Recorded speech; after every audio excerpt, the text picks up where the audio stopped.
Hello, Chris Weitzel, owner at ChrisProduce Seafood here at 1300 Seagrave, Unit 4 in Woodstock. Today, on this absolutely gorgeous summer day, I'm showing you exactly what to do with oysters. Now, not everybody loves oysters, I get that.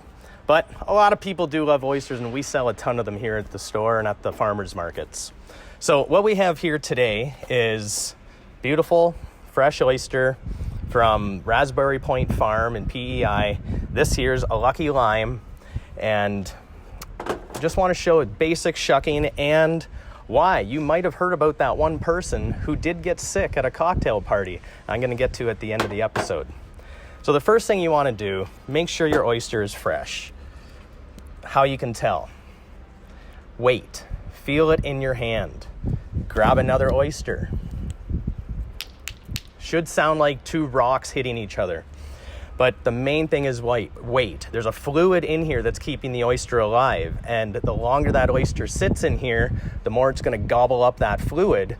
And once there's no more fluid, there's no more live oyster. And you'll be able to tell. And the shell will actually open up. So if you're getting your oysters and there's an open one, it probably smells bad. It is not good to eat. So those are good. Get them back on the ice. A couple different shuckers here. I prefer this shucker here, not because it's pretty blue, but I don't really like this, and that's just a personal preference. But please, and I say please, do not use a screwdriver or a knife. You will hurt yourself. We all know that friend that usually gets a few cocktails in them and goes ahead, opens up the oysters and their hand. I've heard it. I've been told. I have friends that have done it. I've watched it being done. I've been lucky enough not to have that done because I follow that simple rule. Buy a $5 shucker. That's it. So what I'm going to do, always use a tea towel. Garrett wants you to get in nice and close here. So what you're doing is you're holding it, and right in here, you see that spot there? That's inserted into the hinge. And all you're gonna do, push, get your legs into it. And you're going to push, and it went right through, and then you're just gonna twist.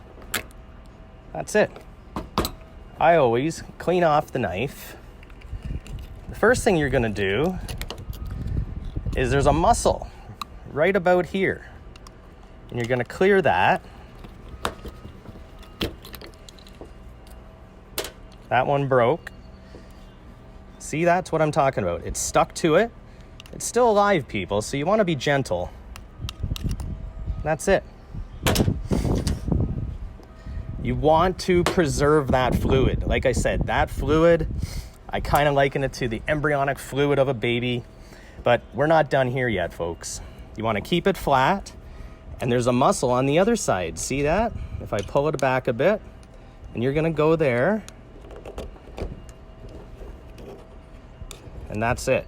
Not jabbing into the oyster. Remember, it's alive. It's got organs. Keeping this level as possible. See how it just kind of goes back and forth now? Keep it flat. Now I'm going to borrow a bit of ice here.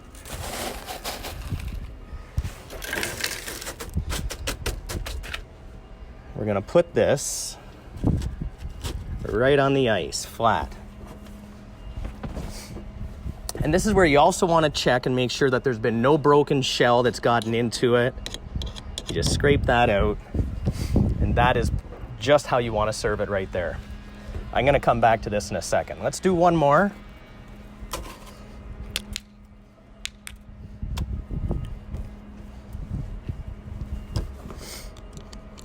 Into that spot right there.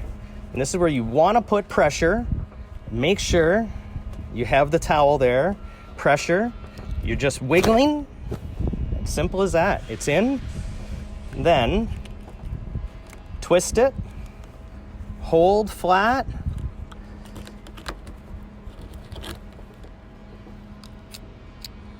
That's it. See what I mean? You want to clear that little bit out. Go back to the muscle. Remember, it's connected. I go from each way.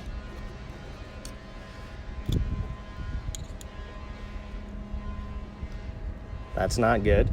Not tasty at all. So get that out of there. And onto your ice. Now, we've all been to that cocktail party, like I said, where somebody you know has gotten sick. Well, I'm here to tell you probably why. The longer that this here sits out at room temperature, ice melts. Straight up. When it melts, these get cockeyed.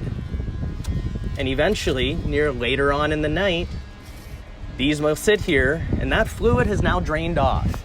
That oyster is now dying. A slow but painful death. Once that's dry in there, that oyster is just drying out, drying out, drying out. Here comes Joe Blow, slurps it back, maybe 10 of them, not even realizing he just ate dead, dried oysters. That is where the problem happens. That is where sickness occurs. That is where the health board will probably get a call. Anyways, what I like to do, this is kosher salt. That's it. Buy a box. You can actually mix these two together. It gets to be a sloppy mess, but it really depends on how long you're gonna actually be serving the oysters. The other thing you can do is buy simple dollar store. They're about that thick, rectangles. You freeze them, you put them underneath, you just extend it by a good hour to 2 hours. But what you do,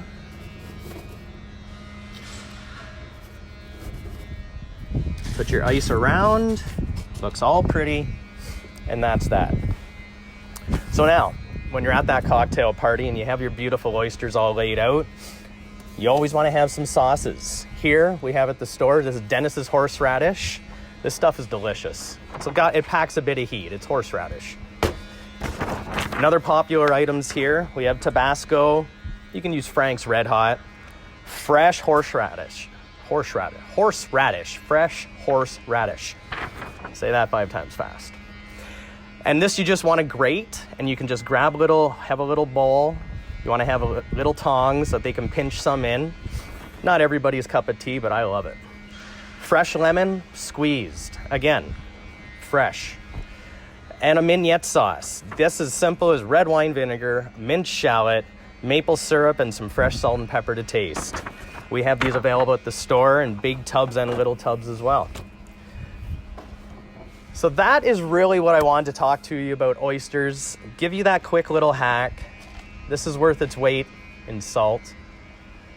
And that's it. Now, like I said, this is a Lucky Lime oyster from PEI. Let's try it.